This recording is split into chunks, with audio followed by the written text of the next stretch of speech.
The March 6, 2023 Cass County Commission meeting to order. Roll call, please. Commissioner Sherling? I'm here. Commissioner Breitling? I'm here. Commissioner Peterson? I am here. Commissioner Grinberg? Here. Commissioner Capitan? Here. Thank you. And would you please lead us in the Pledge of Allegiance?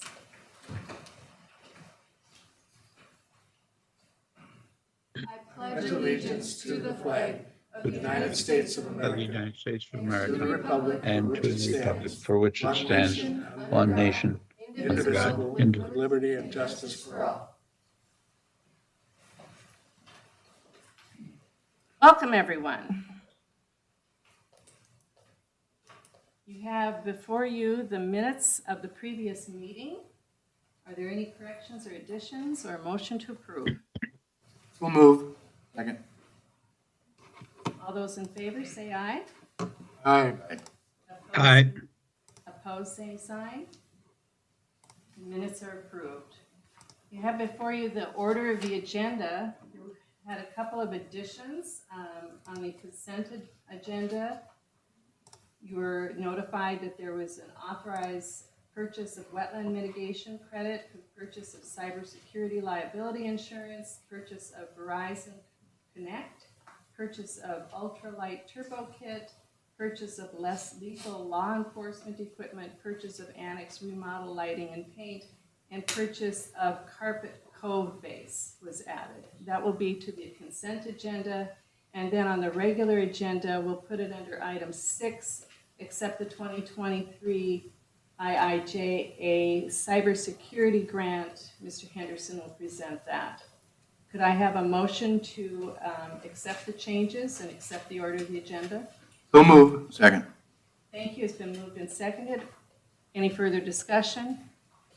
All in favor say aye. Aye. Aye. Opposed, same sign. Thank you. Now, you have before you the consent agenda. Move for approval. Thank you. Is there a second? Second. Is there any further discussion on the consent agenda? Any further discussion? Roll call vote, please. Commissioner Capitan? Yes. Commissioner Grinberg? Aye. Commissioner Sherling? Yes. Commissioner Breitling? Yes. Commissioner Peterson? Yes. Thank you. Moving on to public comment. At this time, if there's anyone that would like to address the commission, please do so. I don't believe I see anyone online or in our chambers. Then we will move on to the regular agenda. I see we have Mr. Gilmore here from the City of Fargo Planning Department, Fargo Property Tax Incentive for BLOC Partners. Welcome, sir. Thank you. Since we're just here 2 weeks ago, I won't go through this in detail. I'll just maybe try to focus on the financial part of this that our financial advisor provides the city, as well as what our Economic Development Incentives Committee looks at. And so there are two main parts. One is the debt coverage ratio. In order for a developer to get a lender or get a loan from a bank, they usually need a debt service coverage of 1.1 to 1.2. You can see without the TIF, they would not be able to achieve that, but with the TIF, they would. The rate of return also tends to be below 10% without the TIF, and with the TIF, it gets into that 10 to 15% range where investors will be attracted to making an investment in the project. So if you have any, specific questions, but basically it's 13,000 square feet of main floor commercial space and 120 some apartments above, and redevelopment of a block that has 8 deteriorated and vacant houses on it, along with some older commercial buildings and an older commercial strip mall, 2-story. So new development would be a big improvement, big change for that particular block. Jesse Craig is here. He's the developer's contact, and he'd be happy to answer any questions also. But if you have any for me, let me know. Okay, thank you, Mr. Gilmore. I know one of the reasons we tabled this was we wanted to have input from the Fargo City Council, and you've had a meeting Yes, since then. I forgot to mention that they had met 2 weeks ago, and I believe voted unanimously to approve the 15-year tax increment financing note in TIF district. And was there at that time a public hearing, any public comment on the project?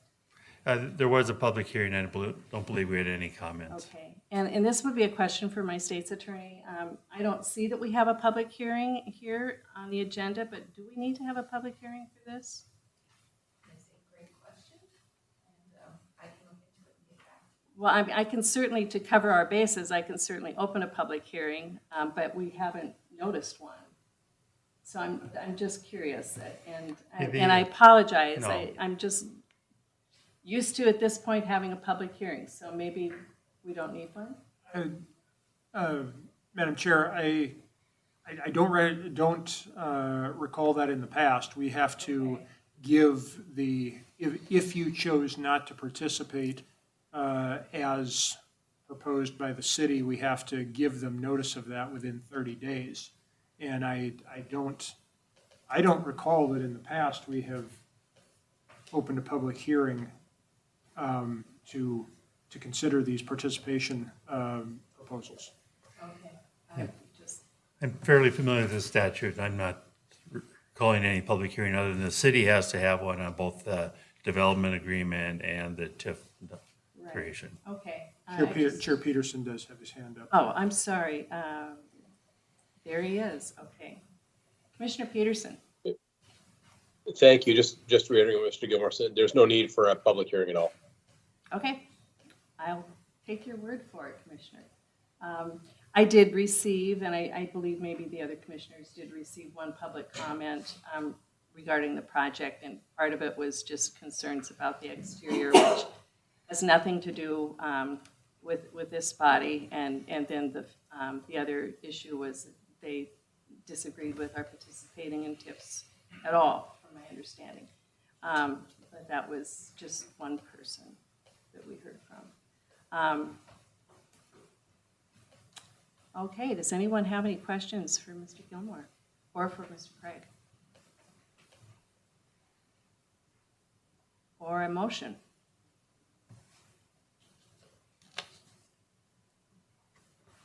Commissioner Peterson. Madam Chair, thank you. And thank you for chairing this meeting as I'm remote. I apologize as always when I'm remote, but many hats. So thanks for tolerating me, Commissioner Sherling.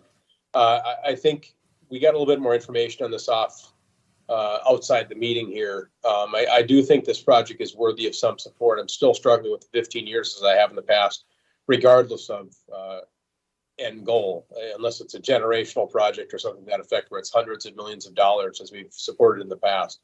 I am comfortable going more than 5 years. I'm still at my sort of happy 7 or 8 years of participation because I think it's worth more than a Renaissance zone because, as Mr. Gilmore said, and as we know and our developer shared last time, this is a block that is blighted. This is a block that many of us have gone to. I can't count the number of times I've visited Dwayne's, but it's time for this block to start setting a precedent for what may be next along this corridor. So I guess I'm comfortable at that 7 or 8 years, but I'm still not comfortable at the 15. And with that, I'll listen to everyone else's thoughts on the matter.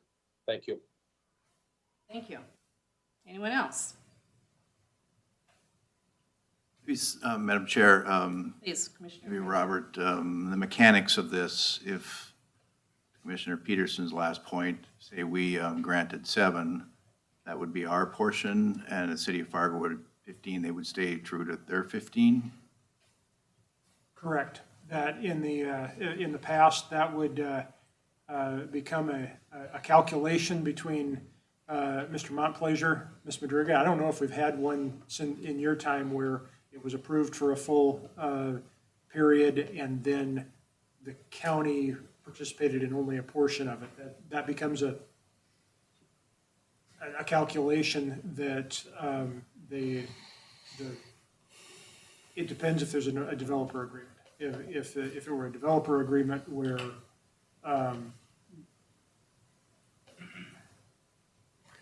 Yeah, we're gonna have to get the finance staffs together and sort this out because it's a little easier with the tax exemption. It's a pilot. You simply still use your mill levy against that property. With a TIF district where it's gonna be a lot more complicated to, stop at 7. Do you give us some money and we have to give it to you back, or do you calculate, well, this share is ours and so we're gonna keep this and give you the rest? Our finance staffs will have to get together and sort that out. Members of the board, it just becomes a manual calculation on the finance staff, so it adds some complexity, but it's something that we've done in the past when it differs. And to be clear, Commissioner Grinberg, the vast majority of this is Fargo schools, and, they usually, since I've been here, have never chosen to debate this, so, it will. Yeah, the Fargo schools have not opted out, and their planning committee met and looked at this, and how they looked at it was if we opt out, we won't get anything because they won't build the project, and if we opt in, we'll get something in 15 years. And so their finance committee had recommended to the full school board that they not take the opt-out. The school board actually, by the time they meet next time, their clock will have run out on the 30 days anyway, so they're apparently in on this. Anyone else? Commissioner Brightly. A shorter term than requested by the developer has been discussed here by at least some of the members. Would we have to move not to participate but to negotiate? Does anyone have an answer to that question? Mr. Chair, members of the board, to that point, I believe you have in the past elected to participate for a set number of years that is different from the proposal, and that's where the calculation of the finance office comes in. That has happened. Right, but I think he's referring to, the actual motion, is it Is it a motion to negotiate with the developer, or is it, are we permitted to make a motion that the request be extended only to the first 7 years? I mean, I think you could essentially make a motion to opt out say the last 5 years or the last X years and opt in for the first number of years if you wanted to. No, I'm listening. My mind is turning here a little bit. I guess I'm looking at the state's attorney. Do you recall? Recall, I would have had to have known for sure in the first place. Well, Madam Chair, the motions that are presented as options for us, I think to Commissioner Breitling's point is what he's referencing as the third motion, where it's not to participate, but also to negotiate in terms of the exemption under North Dakota Century Code 400524. So that's pretty broad as from the standpoint of a number of years, but at least that's, I think, the question that's being asked. Commissioner Peterson. Thank you, Madam Chair. To your point, we could do either. But typically what we've done is we've opted to negotiate with guidance to our administrative team at that year that we're comfortable with. So is there a motion to that effect? I so move. Thank you. Is there Peterson, second. Thank you. It's been moved and seconded. Would you like to be clear on what that motion is? Commissioner Peterson, do you want to just, It's the the requested third motion. the third motion, move to not participate and negotiate based on the 7%? Well, no percentage, just to negotiate. 7 years. Commissioner Peterson, I didn't catch that word. Yeah, I'm yielding to the motion maker. But my intent was, what I interpret as motion to being based on discussion prior was the third option with guidance at 7 years. So to participate negotiate guidance of 7 years.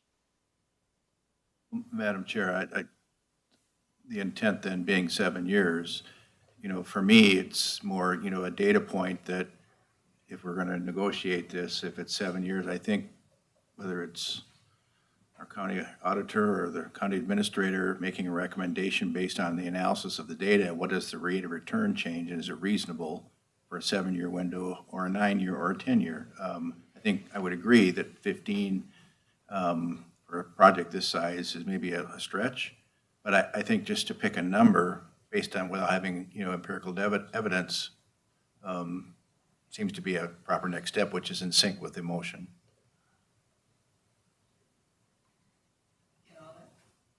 Any further discussion?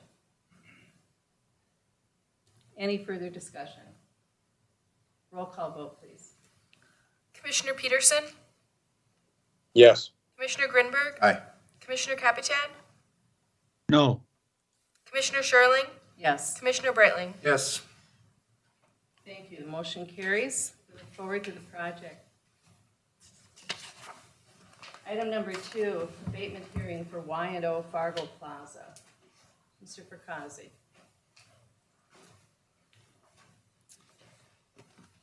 Thank you, Madam Chair, members of the commission. Presented in front of you today is an abatements 4539 and 4540 for Y&O Fargo Plaza LLC at 4427 13th Avenue South in Fargo. This is better known as Hobby Lobby. We do have, I saw Michael BLOC, a representative for Ryan LLC, is online. Fortunately, I didn't see anybody from the Fargo assessing office, so I'll give a little background story of how this abatement came to be and walk everybody through the process like I normally do. And around early November, Michael reached out to Fargo Assessment Office just to kind of take a second look at their assessed value that they had on the property. And the Fargo Assessment Office did look into it. They analyzed all the approaches to values that we do, the market or the sales, income, and cost. And through their analysis and the report that they submitted, they do feel, based on the age of the building and the size, that their value was a little bit overstated. So they did informally, at that time, come across a lower valuation, which you're seeing here today, that's $7,210,000. Through some analysis that was provided by Mr. BLOC, through their market income analysis, comes in really close to where the Fargo Assessment Office is. So at this point, it's more just a formality. They understood Fargo is going to be lowering the value because of the work Fargo did. They're agreeing with that, and they just submitted the paperwork to appeal the last 2 years' value. This did go before the Fargo Commission, and they did approve the application, which would reduce the valuation to $7,210,000, and it's about a 6% reduction. Thank you. Questions for Mr. Perkazzi? For each of the 2 tax years, what does that amount to in dollars? Dollar amount, so hold on here, we got about $500,000 a year, about $10,000. A year? No, for both years. 5 each? 5,000 each year. Yep. I can do it. Let me get my calculator out, just make sure I'm giving you some better curious math. because it doesn't tell us, Yeah, it tells us what the reduction in value is, but it doesn't tell us. I do appreciate that. That's something I think I'll put in my reports going forward so we can see like how is this affecting the dollar amount. All right. Bear with me here.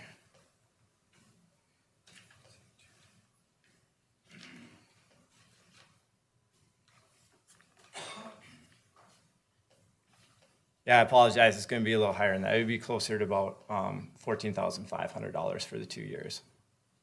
So, did they change their approach to valuation when they went back?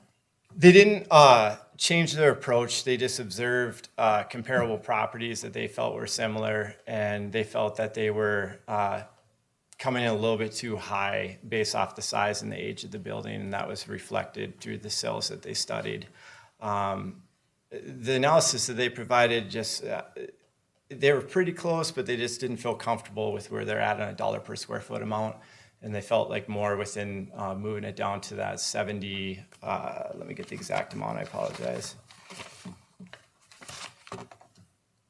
$75.82 a foot for the overall property, and $41.18 was more in tune with what the market was showing during those years. Which building is this? This is where Hobby Lobby's at. Okay, So it is affected by, Hobby Lobby was, they're kind of on an older lease, which is affecting their current analysis, but if you roll it in with the market that they observed, it does support their proposed valuation. so we've had a number of these big box ones come up for reevaluation, if you will. Do you think that this will affect any others? Well, and this is kind of where I wish somebody from the city of Fargo was available for this, but I do know, in speaking with them when we discussed this property, they did analyze their market for big box stores. And I don't have the exact amount, but I think 2 years ago or a year ago, they did 10 or 15% reduction in all the big box stores because they were coming in too high on their cost tables. So their cost wasn't supported by the market. I think they're starting to get some more sales of these come in, and they're able to analyze it a little bit more in detail. And I think through fine tuning it, they are understanding that maybe it does need to go down a little bit on some of these. But I can't answer for if they're planning another wholesale change to all big box again or not. Okay, thank you. Yep. Commissioner Bradley? One other question. How much to the county? Okay, so 1/5 of that? yeah, see what the county's usually 50 mils, I suppose. Fargo's about, I can get that for you if you give me a second here. Get my math out here. I mean, the 7,250 would be to the total tax bill, Right. which includes the school districts and the cities, the county. Well, I will go to our website. We actually have a really nice property tax calculator on there. And I will check that out.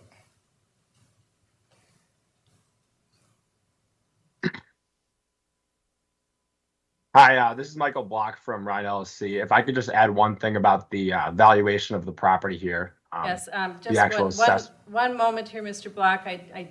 I did just see that you were online here. Hold on, we'll get an answer. No from problem. Mr. Fracassi, and then we'll take your comments. Thank you.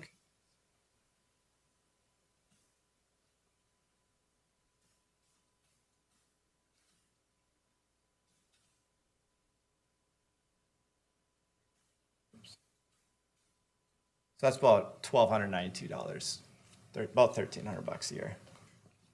Does anyone have any other questions for Mr. Fracassi? If not, I will welcome Mr. Block. Thank you for joining us this afternoon. Did you have a comment? Yeah, so I'm Michael Block with Ryan LLC representing the taxpayer. The one thing I just had to add on the valuation side of it, not the actual tax breakdown, was just that the property did sell for $6,480,000 in December of 2018. That's really what kind of prompted us to reach out to the Fargo assessing team to originally we were trying to get this lowered back down to that sale price because it was an open market transaction. After looking further into some comparable properties, we kind of decided on that 7.2 million as a fair reduction for the property. So a bit above the actual sale price, but a bit below the assessment. Great, and that sales price was back in 2018, you said? Yep. So before COVID. Right, okay, great. Well, thank you. Anyone have any Yep. questions for Mr. Block? Okay. Discussion, commissioners, or motion? Move to approve the request. Thank you. Is there a second? It's been moved and seconded. Is there any more discussion? Roll call vote, please. Commissioner Breitling, Yes. Commissioner Peterson, Yes. Commissioner Grinberg, Aye. Commissioner Capitan,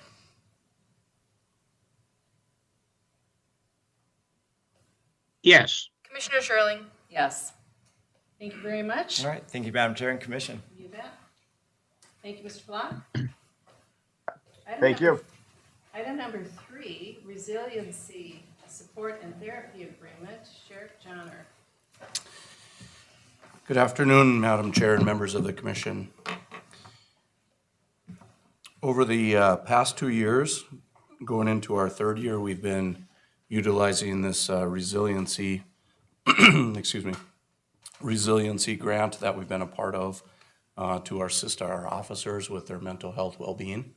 And it's something that the state of North Dakota Human Trafficking Task Force approached us about approximately 3 years ago, as I had mentioned. And losing my voice here.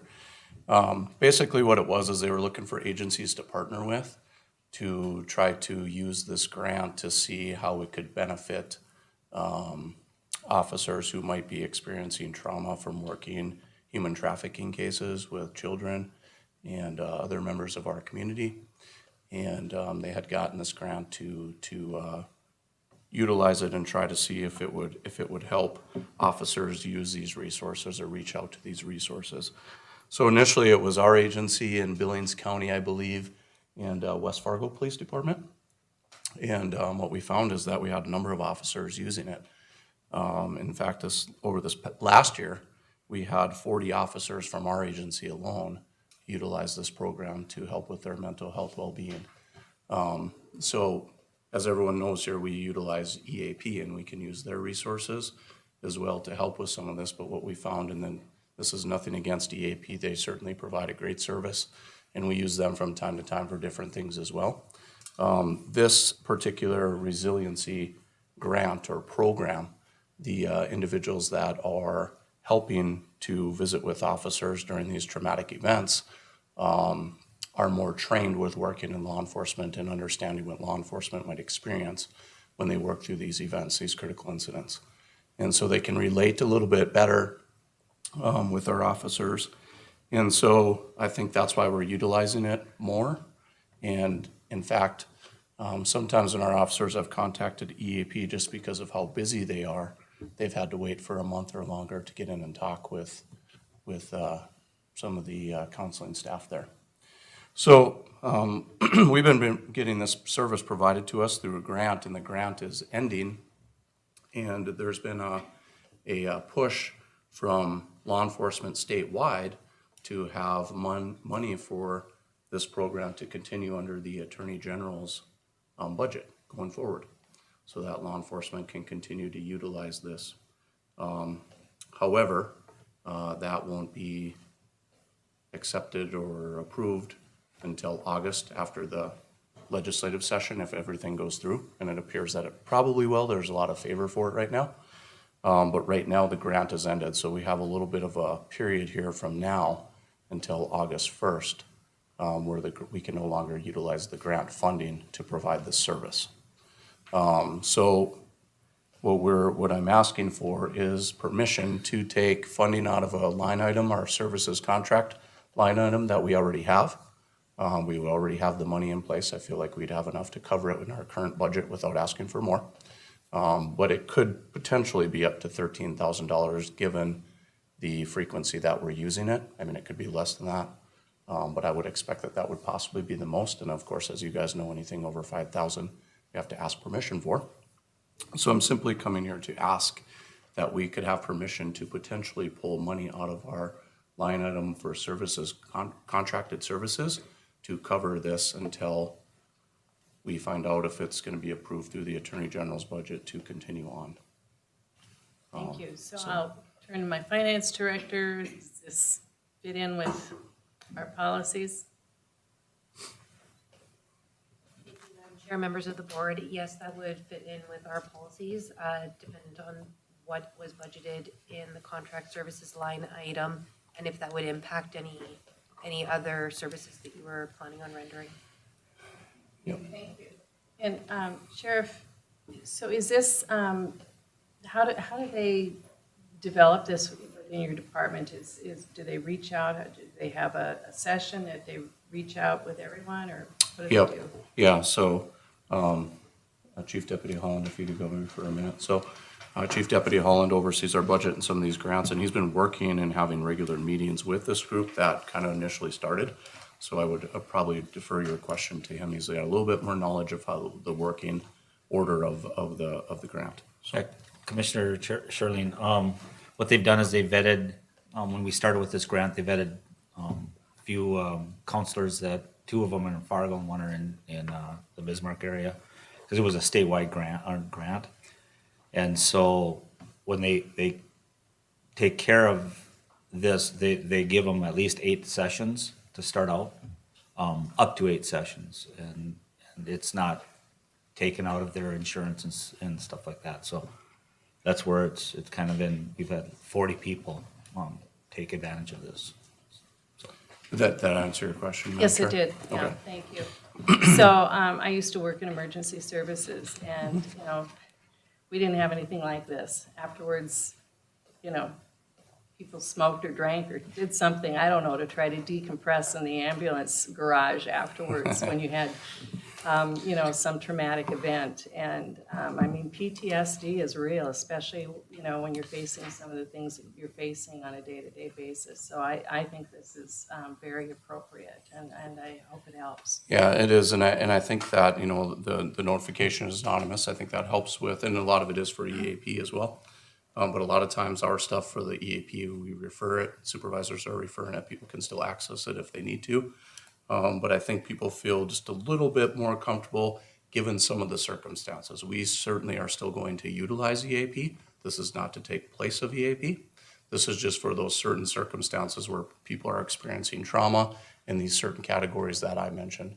And, if you have, and you probably know this, Madam Chair, but some of the situations that our deputies, our investigators deal with in reference to children and some of the sexual assault cases and human trafficking lines and things like that are really traumatic for them, especially if they have children themselves. And so this really helps with that mental health well-being and working through those situations. So, Thank you. Any other questions for the sheriff? For approval. Thank you. Is there a second? Second. It's been moved and seconded. Any further discussion? I have a question. Yes. The term of the suggested motion anticipates that the legislature is going to fund it. yeah. If that So, doesn't happen, that means you'll be back here in August? Madam Chair and members of the commission, that's an excellent question, Commissioner Breitling. Of course, as we all know, as this thing moves through the legislative process, things have been favorable so far, but they could certainly turn as it goes through the different bodies of that process. And so if for some reason it does not pass and it is taken out of the Attorney General's budget, I think at that point we would reevaluate kind of where we are at right now. Up to this point this year, we have 6 people that have utilized the service from January until now, which to me is good. I think we would reevaluate in August, Commissioner Breitling, how many people we've had, and do our numbers still look like they're pretty consistent with around that 40 mark? And if that was the case, then I think what we would do is we would look at potentially into the new year,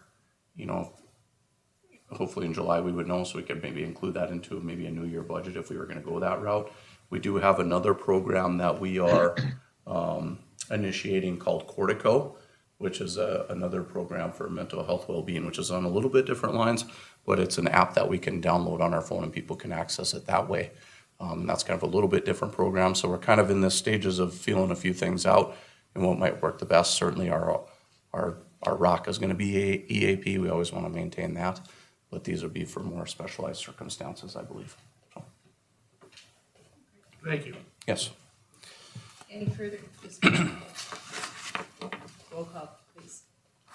Commissioner Sherling? Yes. Commissioner Breitling? Yes. Commissioner Peterson? Yes. Commissioner Grinberg? Aye. Commissioner Capitan? Yes. Thank you. Motion carries. Thank you. Item number 4, Sheriff Johnner again, authorized therapy dog program. Yeah, well, Madam Chair, members of the commission, at our last rotational meeting, which was last week, I believe, on Monday, that was the first time that I think anyone really heard that we were looking at potentially adding a therapy dog program to the Cass County Sheriff's Office. We've been talking about it for some time. Our narcotics detection and apprehension and tracking dogs were a little bit more important of a resource over the last year and a half, and so we've certainly added those. We were lucky and people were very gracious in our community to help us or assist us and putting those programs into play. We've got those programs up and running. Both Coda and Griggs are doing great, coming along well, finding narcotics on searches and making some good seizures that way. And so now that we've got those programs, working well, we kind of wanted to, where we started talking about adding this therapy dog program to our office in addition to those. And initially, it just started as talks amongst our agency and how could we potentially do this in the future. And through those talks and some of our deputies visiting with some people out in the community and mentioning to them that we were looking to potentially do this, we actually had some people approach us and stated that they thought that would be a very, very, very good program to add to the sheriff's office for a number of different reasons. They thought that it would build community relations with our agency.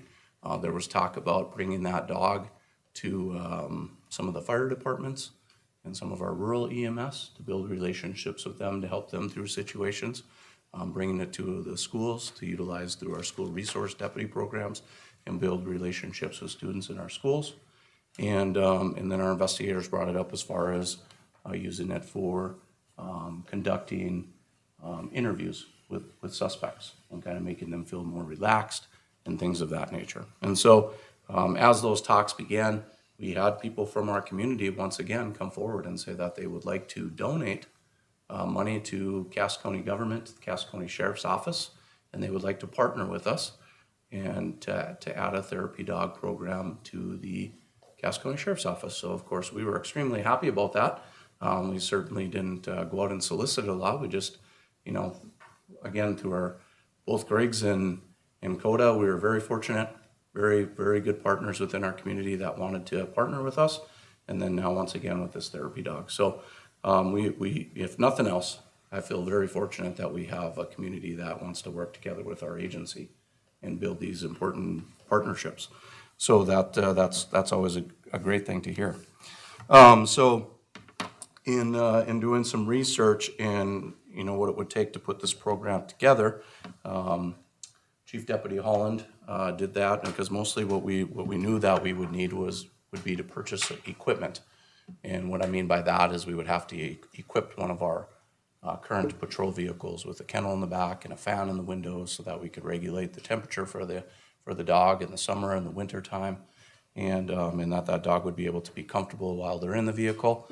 And there would be some additional equipment, a kennel for inside the person's house, dog food, those things that we would need to sustain that type of a program. And so we put that cost together, and that averages roughly around $13,000, and I've got a breakout of what those costs would be. And I can certainly forward that to you if you would like, or we could go over it now if you have questions on it and what specifically they are. But we figured it would be approximately $13,000, and all of that money would be covered by our gracious donors. One of the donors, who is a substantial part of it, there would be, we've got the Cass County Deputies Association, who's agreed to give $500. We've had Turf Tamers, who's already given us $1,000, I believe. We have Davenport Fire that through their gaming service would like to donate some money. And then we have a city out in Cass County that wants to donate the rest, but they want to remain anonymous. So I'm not going to mention that at this time because they, for certain reasons that I could discuss, but they would at this time would like to or wish to remain anonymous. So that is where the money would come from. And so in all honesty, in this type of a program, it would be the initial cost of the money to start the program. And then after that, of course, we would need to sustain it within Cass County government after this year, and in the form of vet bills and food and things like that. So I will mention to you, I saw Robert was kind of giving me some grins, some looks. I think he's a little concerned about the anonymity of the city. They didn't want a bunch of people coming and asking them for money, knowing that Did they want If they don't. naming rights? Is this gonna be at Alice or? They didn't ask for that. So, and I guess on top of that, I should mention that we have a dog breeder who heard that we were doing this and wants to donate the dog for free. So that's kind of where we are at with it. But I've listed on this letter here the benefits of the program. And I went over a number of those, with building relationships within our schools and our children, possible de-escalation of situations, community events and outreach, critical situation debriefs, assisting with investigations with victims, making them feel comfortable in those investigations, assisting victim advocate programs, working with our veterans, companion for our staff, bringing them through the office and, allowing our staff to visit with the animal and interact with the dog, and some potential suspect interview situations. So that's how we feel it would benefit. I think those are very good benefits. So that's kind of where we're at. Any questions for the sheriff? Commissioner Capitan. Thank you, Madam Chair. I am wishing to make a motion, if that's in order. Sure. Okay, I move to allow the sheriff's office to move forward with adding a therapy dog program to the agency's resources. Is there a second? Second. It's been moved and seconded to support this request. Is there any discussion? Any further discussion? Roll call vote, please. Commissioner Grinberg? Aye. Commissioner Capitan? Aye. Commissioner Brightling? Yes. Commissioner Peterson? Yes. Commissioner Sherling? Yes. Thank you. Thank you. Thank you both. Thank you, guys. Item number 5, Memorandum of Understanding for 36th Street. And that's not in Fargo. Mr. Benson. All right. Good afternoon, Commissioners. I think we've got all right, there, just pulled up. Callan, if you could go to the next slide. So, brief project location for 36th Street, which will is going to transition to Cass County 30 as the new name. And this is immediately west of Castleton and east off of our Cass County 23, south of the ethanol plant, and will access the North Dakota soybean processors facility, their new facility that's being constructed right now. And it's the section line road between I-94 and County Road 10, north of, on the north side of Castleton. Next slide. Then the project area, and so this is about a mile and a quarter. So we'll go to, starting on the upper part of this slide, the left side is our Cass 23. We'll have to install some turn lanes in on that. And then the mile between Cass 23 and 154th Street, or 154th Avenue, the next mile line to the east, and then 1,100 feet from that intersection going east to cover the access. And we've got agreements in place with the township on that. So a little bit of background, and if there's questions on this, please feel free to ask along the way.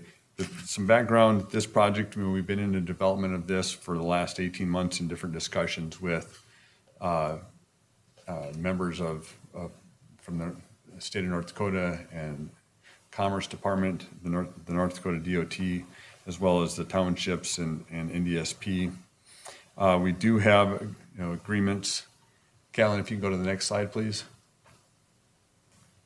We do have agreements with there's agreements between NDSP and Cass County with the two different townships. This mile line is actually the township border between Castleton Township and Everest Township, so that does complicate things a little bit. But again, the county, we've got our agreements with the two townships, and NDSP has agreements with those two townships on different use of roads. We've had past discussions focused on the county funding up to $3 million, and that's been in discussion over the last, again, 18 months. And the North Dakota DOT has agreed to a cost share of up to 50%. Because this isn't a federal aid eligible road, because it dead ends at their plant site, and federal aid eligible roads have to connect between other federal aid routes. So we can't get federal aid funding, but the DOT has agreed to provide us some funding. And then there is current legislation out there for ag facility funding for access roads like this. It's $15 million. We'll see if this funding actually gets approved during the legislative session here, how we may be able to reach out and get some access to some of that $15 million to offset some of our county costs for construction. And anything above that $3 million threshold, NDSP will be picking up those costs. Next slide, Catlin. So what's happened so far, NDSP last year contracted with Houston Engineering to complete the design, and we worked alongside to do the review of the road between County Road 23 and 154th Avenue, that mile. And last fall, NDSP contracted, working with the township, and constructed the road. Cass County, we assisted in acquiring the additional right-of-way that was needed, but NDSP built a gravel road to our standards. It's wide enough and pretty much ready to go to pave concrete. So it's been a great working relationship and collaboration with NDSP. They've paid for that portion of the upgrades. It was a dirt minimum maintenance road, so having it a wider, sturdier gravel road. And so at this point, we're really set for future concrete paving on this road, which will help alleviate additional costs as we get ready. If we can go to the next slide. So the timeline, again, this past fall, NDSP completed those gravel road improvements with their own contractor to our standards. And so we're ready to take over.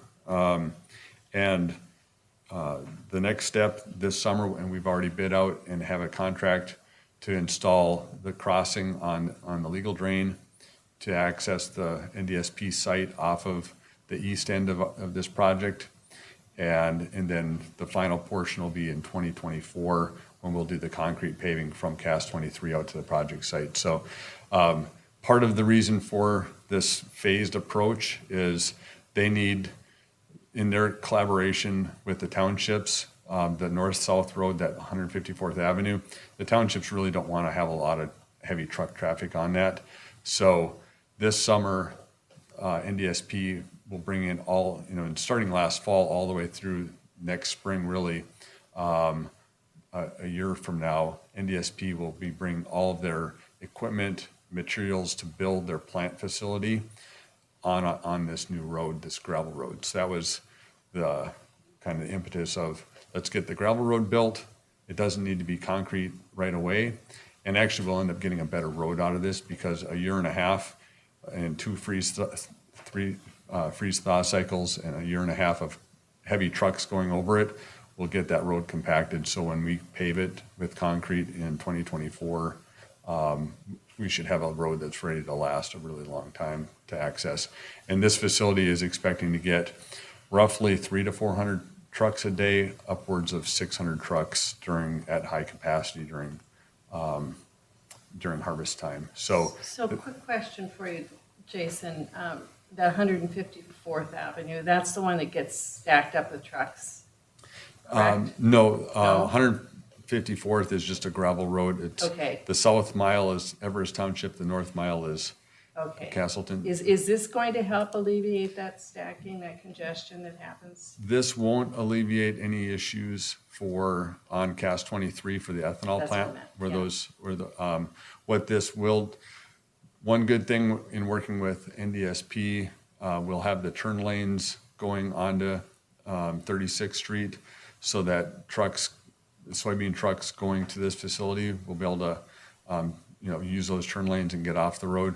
But NDSP is going to have a large truck site, or staging area on their site, so that they won't have trucks backed up out onto the county road, which, you know, this road will be Cass County 30 ultimately. So, again, you know, we've had those discussions, and I think we're going to have a lot better agreement. We're still working with ethanol, Theraldson Ethanol, on how we can do some future improvements to, but we haven't had nearly the issues with the ethanol plant and trucks stacking up on the road like they used to. That's probably going to be a discussion for another day. Thanks. Right, Go ahead. absolutely. So again, and it, you know, also spelled out in the timeline is that we'll have the concrete completed by July 1st of summer of 2024. And then Catlin, if you can go to the last slide. So that with this memorandum of understanding, the kind of the key items, because of the proximity of Drain 62, the Water Resource District is involved. So it's a three-way agreement between Maple River Water Resource District, North Dakota Soybean Processors, and Cass County. And you know, in conjunction with North Dakota Soybean Processors, we've assisted in acquiring the right-of-way. So that's already taken place. It's in the agreement, but for the most part, that's already taken place.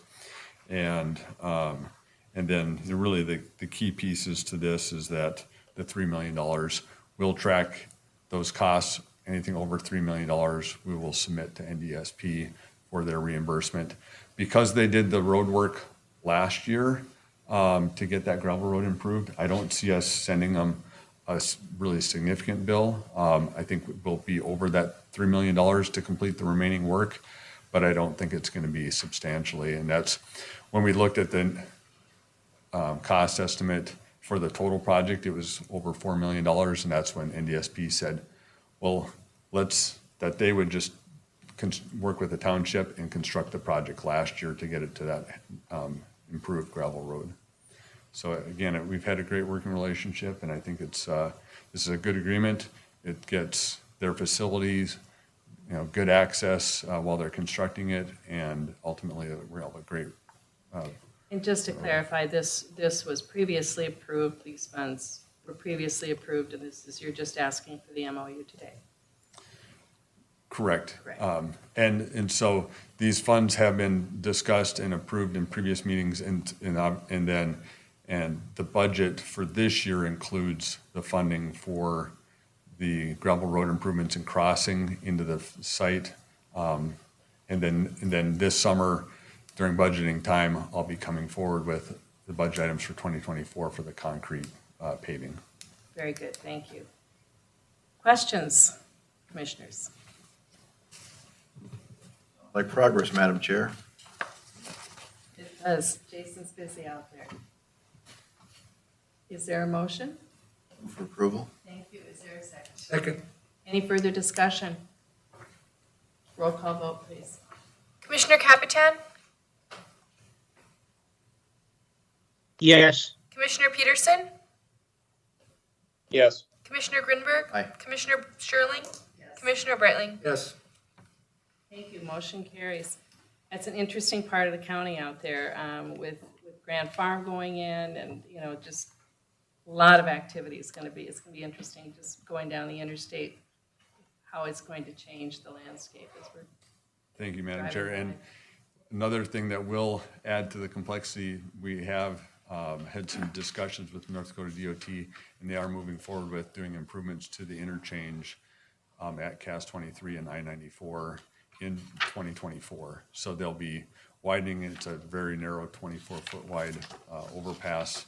And then so once that project's complete, along with our project and starting the NDSP plant firing up that fall of 2024, and Grand Farm really kicking into gear, following, you know, the fall of 2024 will be a really exciting time out there with all the different facilities up and running and all of the new infrastructure and road and bridge work out there. Thank you for your work. Thank you. Okay, let's move on. Now we have item number 6, which was an amended item. And Mr. Henderson is going to talk about the 2023 cybersecurity grant. Thank you, Madam Chair, members of our commission. If you remember, last month, I came up here asking to apply for a IIJA grant of around $170,000. Well, on the first, we were approved for that grant and awarded it. So what I'm asking for here today is to accept that grant, allowing us to start obligating funds and starting with any additional purchases. One caveat, as they warned about early, is that there is currently a 10% match in this grant. I was on with Bismarck earlier today, already testifying about how we would like to have state absorb that initial fee for the first year. It has already gone through the Senate. Now we're moving through the House, through the Department of Emergency Services.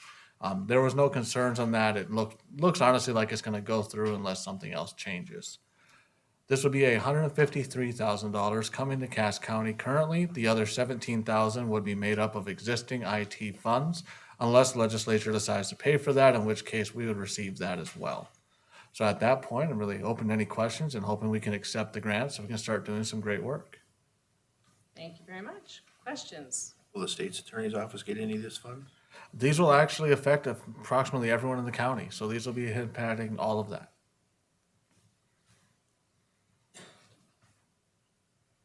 Any other questions?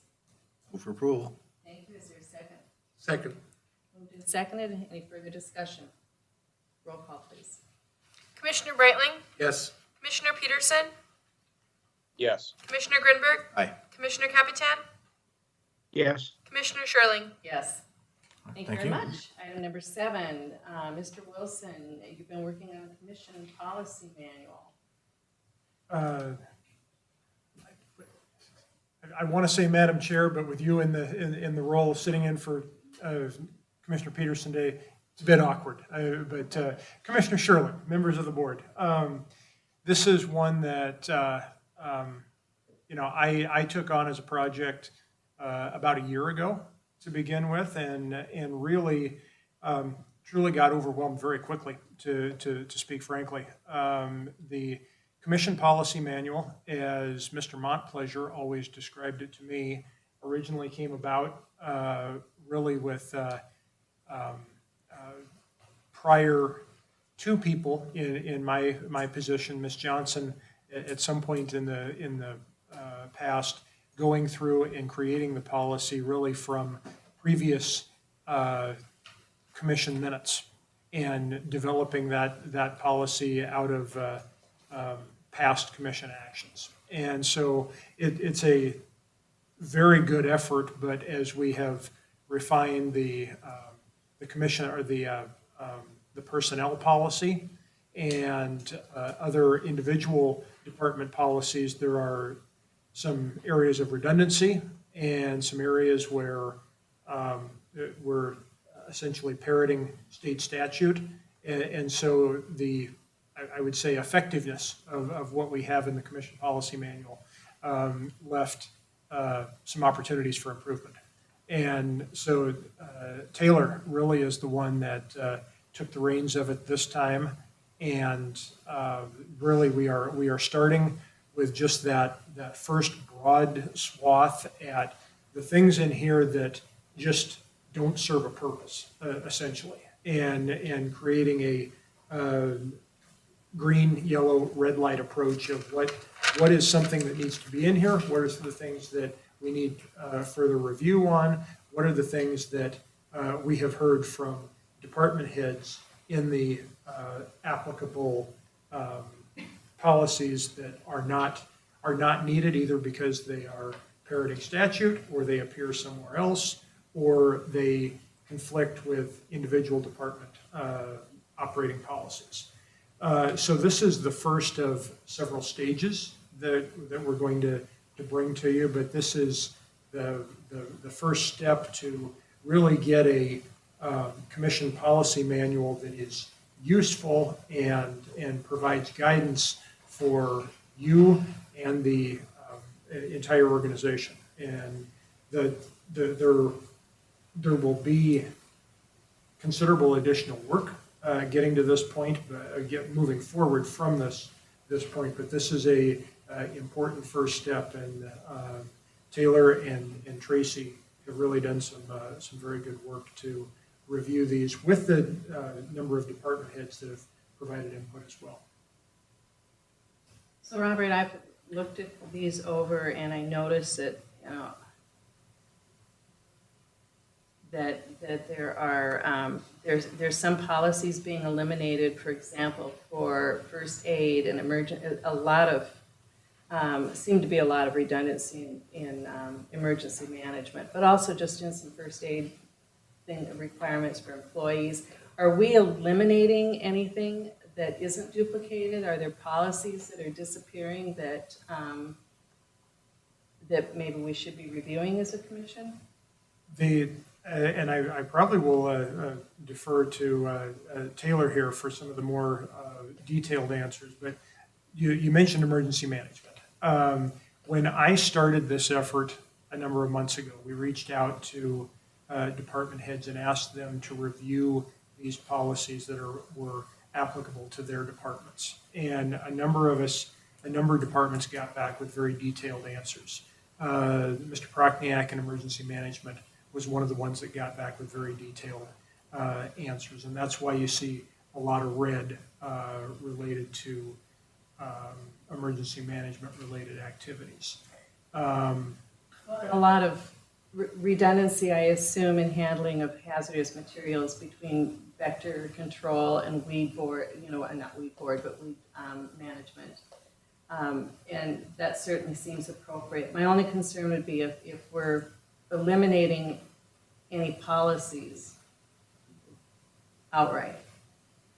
And Taylor, looking to you here, just reflecting our conversation, they're the ones that, really after Taylor took the first take at it, myself, Tracy, Taylor reviewed those again, and anything that we had a question on, we left in as a yellow for additional review. To your specific point there, I'm trying to remember what our rationale was for. I'm looking here, for example, at accident prevention, and that's got a Jim Prochniak recommendation. Give me that last example that you just mentioned. I think there was first aid, and I assume human resources probably has marching orders on all kinds of, injury prevention on the job. In some of these, we're just, we're not doing this, so therefore we're going to get rid of the policy. Should we be doing it, whatever it is? Yeah, I'm not sure specifically on first aid, but the redundancy was the main point, and not only a lot of those were redundant between commission policy manual and the employee personnel employee handbook. And so I don't know, was first aid one of those that was redundant between employee handbook and commission policy? I don't remember specifically that one. I'm sorry. It sounds like it. I want to say yes, but I just don't. I'm not really asking for, specific policies. I'm just asking in general. Are any policies being eliminated simply because? I mean, do they need to be reviewed by this board? I guess is the question. Do you mind if I jump in? Please do. Yes. I think if I'm understanding what you're asking, yes, some policies we are getting rid of because we don't follow them. So I guess if you're let's take the first aid example. It says in the policy that all permanent employees in basic first aid are offered a refresher course every 3 years. And then it's like, emergency and phone numbers from ambulance, fire, and sheriff should be kept by all phones. There's some other details in there, and every phone doesn't have that information. We don't offer a refresher course to all employees every 3 years, and so we got rid of it. So I guess yes, if the commission wishes to look through all of these, you would need to evaluate if that's something that you want to keep. I think the question that Robert, Tracy, and I kept going back to in our conversation is if the commission wanted to keep a policy such as that is the commission policy manual the correct place for that, or would that be added to more of the employee personnel handbook? A lot of the other ones that regard hazardous materials, for example, that Jim suggested that we didn't need was because they said things like, for example, one of the policies said that the emergency manager had a list of every hazardous material in the county's possession. And the argument there was that, well, some cleaning products or aerosol cans are classified as hazardous materials. The emergency manager doesn't have a list of those specific things that Vector, Weed, and those kinds of departments have. And I think those hazardous materials are regulated more on a department by department basis, not on a county and commission level. So that's why we are recommending that they shouldn't be in the commission policy manual. I think emergency management and Vector has their own kind of policies and procedures for how they handle hazardous materials, like for instance in Vector, and then if there was like a hazardous spill or some kind of large event in the county that we would need to worry about, then Jim's office in emergency management has plans regarding how the county would react to those situations. And I appreciate that. I guess because that's highly regulated, what Jim's doing and what they're doing out at the highway department, those are all highly regulated. But Sheriff Johnner's given us, presentations on what to do in certain events, and part of that is first aid. And we have an AED hanging out here somewhere. I'm not even sure where it's at, so everybody keep on trucking. But just because we're not doing it, maybe we should be doing it. Should CPR be offered to people every year? I don't know. I'm just throwing it out there, but it sounds to me like, I'm fine with 99% of probably what you've done here, but I just want to make sure we're not, okay, we're not doing that, so let's just get rid of it. I mean, maybe we should have phone numbers by our desks. I call it 911, or I don't know. I think maybe needs to be some clarification to make sure that the technology has changed and that we're doing the best practices. Just simply because we're not doing it, to me, isn't quite the answer I'm looking for. But and maybe I maybe just answer it in a little different way. And that was one that I just, as we're talking, went back and looked at. First aid is indeed under the ones that were reviewed by Director Prochniak. And so within that that block, we did lean heavily on the recommendation that we got from the directors. Hold that thought then. I see Mr. Prochniak right there on my computer screen. Yep. So would you like to chime in? Madam Chair, fellow commissioners, hopefully you can hear me okay. Yes, thanks. Specifically, I think we were talking about the first aid. I have that document up in front of me and looking at my notes. And where I was coming from and the wording in here, Administrator Wilson is correct. All permanent employees, basic first aid offering or refresher course every 3 years. We obviously do not do that for every employee, all permanent employees. Certain agencies do that within their organization. And the other approach that I was taking is that a charge of, I don't want this to come across the wrong way, a commission policy, or is that better suited in a human resource manual as part of our training, or alleviate it completely? So hopefully that makes a little bit of sense. But to your question, Madam Chair, specifically, are there some things that were suggested to be removed? Yes, there are. If that body if you feel like there is some question whether they should be, by all means, I would encourage an eyes on and take a look at it. Thank you. Yeah, I just want to make sure we're not getting rid of anything that we should be, looking at. And I do appreciate, Mr. Progniak, you're going through. Obviously, you were very thorough because there were a number of redundancies that we're getting rid of. I think that's great. And I'm not going to debate whether we should all be learning first aid. If somebody that's working around paper all day long versus somebody that's operating a motor grader, there might be a different level of first aid that they're looking towards, but that's a discussion to be had at a different time with perhaps department heads. I just don't want to eliminate anything without having a conversation. So I don't know how, with that in mind, you would proceed, because I certainly am, I want to move this along. Yeah, can I add one more thing that we had talked about in our meeting, going into this with the mindset of, yes, is this needed in this commission policy manual, and just getting rid of things along those lines.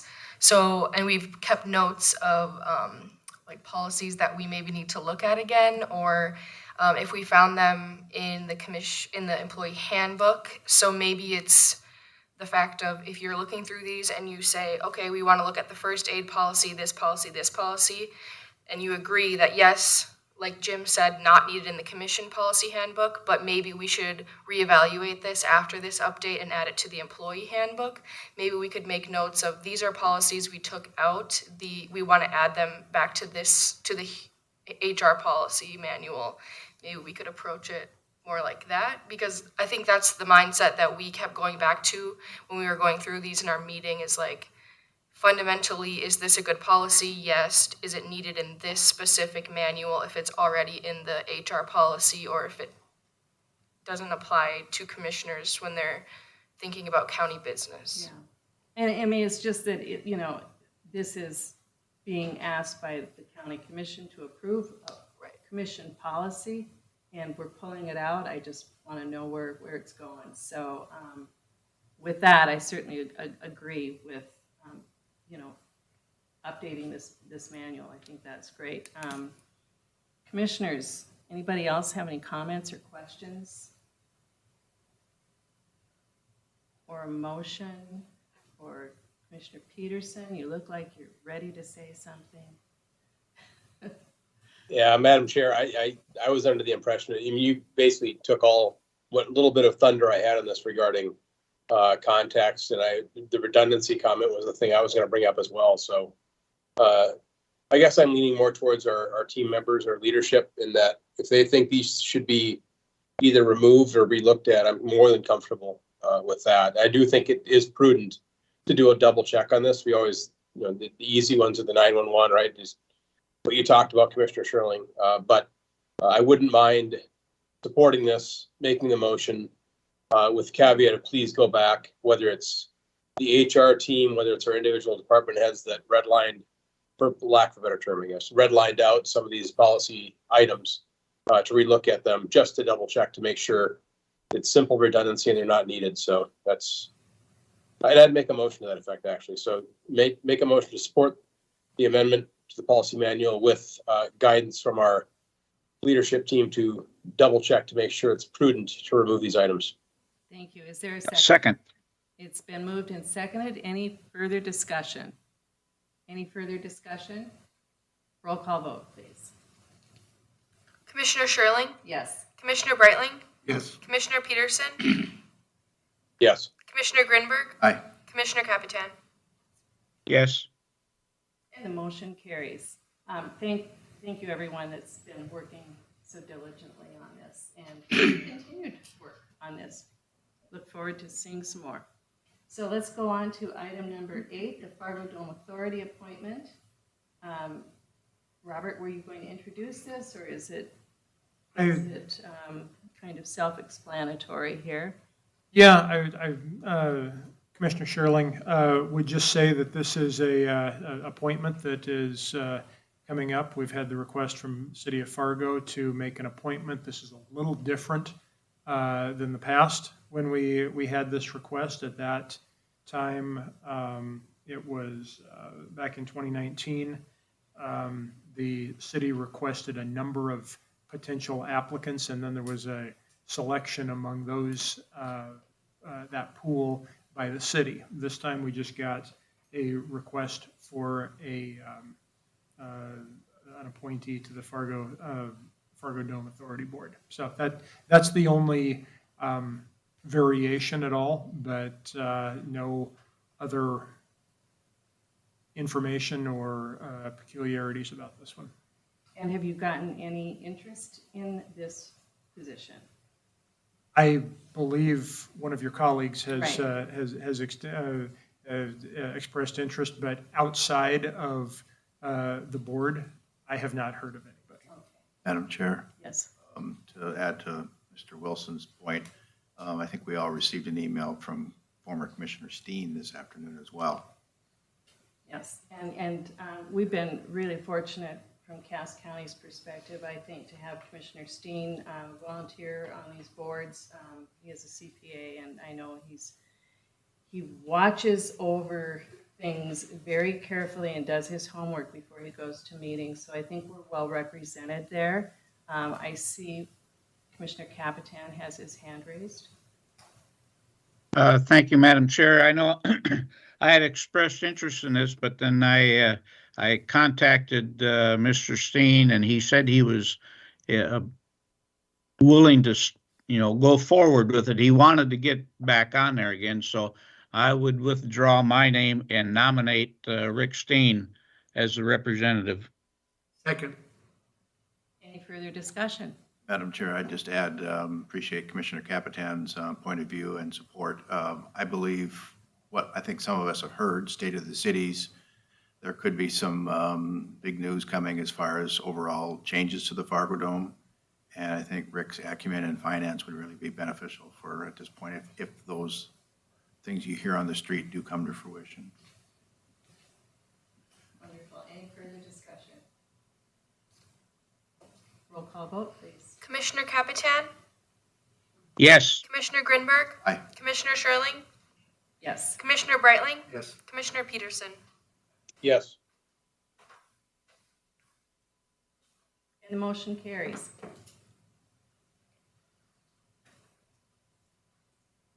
Moving on to item number 9, approving the vouchers. I had an opportunity to review the vouchers. It was not a very thick pile of paper this time, but I always learn something new and interesting to see what purchases various departments are making. So it's always an educational moment for me to go through those. But I do not have any questions and would recommend approval if someone would like to make that motion. So move. Peterson, or second, or third. Any questions or further discussion? Roll call, please. Commissioner Peterson, Yes. Commissioner Grinberg, Aye. Commissioner Capitan, Yes. Commissioner Sherling, Yes. Commissioner Breitling. Yes. And the motion carries. Let's go on to committee reports. Start down here with our state's attorney, please. Nothing to report. Commissioner Grinberg. Just briefly, we met a week ago today, I believe, with Senator Mathern and Davison, who are involved with the Human Service Budget, Senate Bill 2012, as it passed out of the Senate, with our key leaders in our zone program, Human Service Zone program, and I outlined kind of 4 or 5 positions, if you will, of the Senate action and advocating those ideas, those decisions by the Senate to the House, which will start later this week. So we're still optimistic. If you've heard about the Gallagher study on compensation, that will be provided to the Human Service Appropriations Committee as was shared last week for the hearing later in the week, which is a key component to the decision the legislature will have to make on funding for staff. And thank you for keeping such a close eye out on our friends in Bismarck. Appreciate you reporting back to us and advocating for us. Ms. Madrigal. Nothing to report. Okay. Let's go online here. Commissioner Peterson. Thank you, Madam Chair. At the Insurance Reserve Board, meeting, executive meeting, lots to learn. I've actually taken notes, and I'll be annoying my Insurance Reserve department heads, much like I do our other department heads when I visit these places. I've already got a list on my station in front of me. Otherwise, just ongoing meetings as the rest of you have. Look forward to seeing everyone, or as many of us that can make it, on Wednesday, Thursday, and going forward, activity out in Bismarck. So thank you much for your support out there. Look forward to seeing everybody in Bismarck. Thanks. Thank you. Commissioner Captain. I have nothing to report. Thank you, Madam Chair. Mr. Wilson. I sent a note to commissioners and department heads last week that we were notified from NACO that nominations, applications will be open and due in the next couple of months for committee assignments on various NACO boards, and encouraged folks who are interested to follow up. That nomination and submission process is coordinated very well through the state association. So I'm trying to be a receptacle of any feedback that I get, and we'll be reaching out later this week when we're in Bismarck working with the association. So I think that that participation and that interest is good. It's really been was emphasized to me when I joined the county that that we are better for our participation in the state association and NACO, and it is reflected in the ability to have the conversations that we have and get the feedback and the support that we get. So I think that's important. Related to that, later this week, Wednesday, Thursday, the state association has a combination county day at the Capitol. Going to be a number of pretty important things to local government and counties in particular that are going to be on the agenda, and I think our participation is looking to be very good for that, and that's good. It appears that weather might be a bit of a wild card, but I think we'll have make good decisions and get out there and be able to participate. I did want to follow up on one thing that was discussed at the last commission rotational meeting 2 weeks ago. I had shared some information about potential implementation of a Gallagher STEP study for the county, as well as scheduling the every 3-year salary survey that Gallagher has performed for Cass County in the past. And the question was, how do we judge the fiscal note, so to speak, or the financial impact of the if the results of the STEP study were implemented? And forwarded the question back to Gallagher of, how would we calculate that if it were if this study recommendation were implemented 5 years back, 10 years back, what would the result be? And the feedback was that they would not have a high confidence in being able to answer the question in that manner, but what they would recommend is including that within the scope of the salary survey that is coming up, then going to be under consideration by this board here in the next couple of meetings. And they would present a financial forecast or cost estimate of what implementation of that would cost. That's how they would recommend going about that question. Thank you. Anything else? That's all I have. Mr. Brightman. I'm serving on the executive committee for MetroCog this year, and we're in the process of trying to hire a replacement director for Cindy. We've met several times as an executive committee. They received an enormous number of applicants. We originally reduced that down to 7. Then we've had some interviews of 4 people out of that 7. We've also now moved that down to 3, and we've scheduled for next week, Friday, or this week, Friday, and next week, Monday, personal interviews. The rest were on Teams, or Zoom, really, for MetroCon. And that decision will be made sometime during the month of April, because Cindy is going to be gone at the end of April. I believe that we have some very strong candidates. And this has been a laboring process, and it's going to be difficult to make the choice of which of those 3 are offered that position.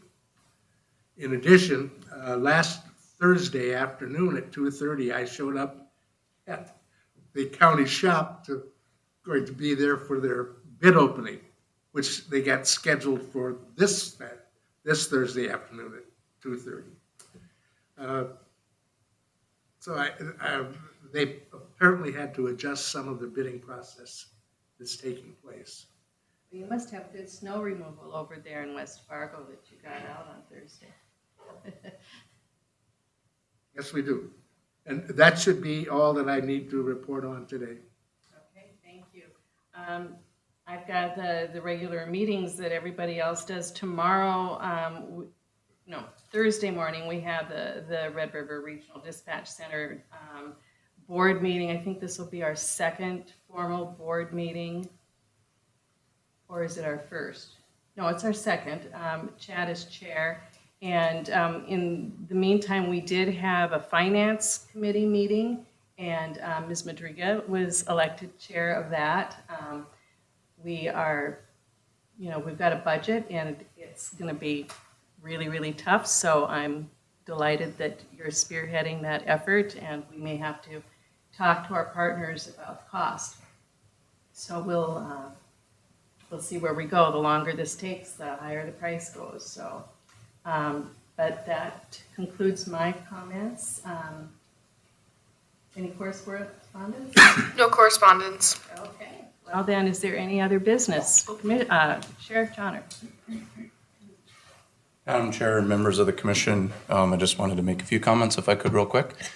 2 years ago, I approached the commission body and I asked for a snowplow for one of our vehicles because we were experiencing difficulties getting around and providing public safety service to our residents in Cass County. And this body was very gracious in providing us with a snowplow outside of our budget. And I just wanted to report to you, because I think that sometimes it's important for you to hear how much we're using that piece of equipment. And the last 2 winters have been challenging for us. And we've had to use that thing a lot to get to people, to rescue people, to escort ambulances into the hospital. And it's been a really vital piece of our response equipment. So I wanted to, again, thank you for that. And I also wanted to thank Jason and his staff, because on Thursday, our truck broke down twice and his staff immediately jumped in and got it going right away for us, and we needed it. We needed it both times that they fixed it. So certainly we don't expect that from his staff. They're busy, they're fixing snowplows and doing other things, but he and his staff realized the importance of getting that thing back out on the road. And so they helped us out with that. So I just wanted to mention his staff and give his staff kudos for their assistance in working with our agency. And then also Bob's been very diligent in working with our investigative staff to get us up and running. So it's nice to be able to give those guys a call and have them pop over and help us on quick notice. They've been able to do that. So I just wanted to mention that real quick. So again, thanks for the purchase of the plow and their assistance. You're welcome. I was thinking about you the other day when I was home all snugly with my team's meetings, and I was supposed to go to Grand Forks and we had all our meetings online, but thank you for your service in getting out there, and the highway department for being so busy. When it snows, a lot of us stay put, but I know that doesn't work out for the rest of you necessarily, but I do appreciate what a testament that is to the team effort that Cass County. We responded to 60 vehicles Wow. after the one storm. And so what seems to be happening is people, when the interstate gets closed, they're getting diverted up around those road closures up into the county highways. And there typically aren't people from this area. And so we're coming across people up in our county highways from New York, from Oregon, and we're asking them, how'd you get up here? And because their GPS took them up there because the interstate was closed. And typically the answer is if the interstate is closed, the rest of the highways are pretty bad. It's probably not any better anywhere else. But no, we appreciate their help, and I would be, I need to make sure that I mention my staff because they've been out there working in tough conditions, and we've had a few of them get stranded trying to get to other people to help them out.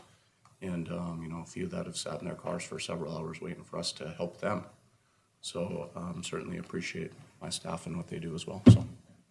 And one thing I don't think people realize when they're going down some of these smaller roads, I mean, like my house, the ditch is filled with snow. It looks like a great big wide lovely street. But if your wheel goes off, it's a long ways down, and I've seen more than one person we've had to stop to see if they needed some help or a phone. But I think that maybe happens to a lot of people that aren't familiar with this. Madam Chair, my father worked for the road department at Cass County for 39 years. And as a kid, I would ride in the snowplow with him in the wintertime. And it was quite an experience as an 8-year-old. I learned how somewhat to drive in the snow conditions. But last Wednesday, as Mr. Wilson knows, I barely made it to Bismarck. That last 50 miles was something I've never experienced. And so this weather stuff can get pretty daunting at times. But I think I made it because of my father when I was in 8th grade, so leave it at that. Any other business? Okay, stay safe, everyone. We're adjourned. Oh, we need a motion. Oh, yeah, I'm burning through it like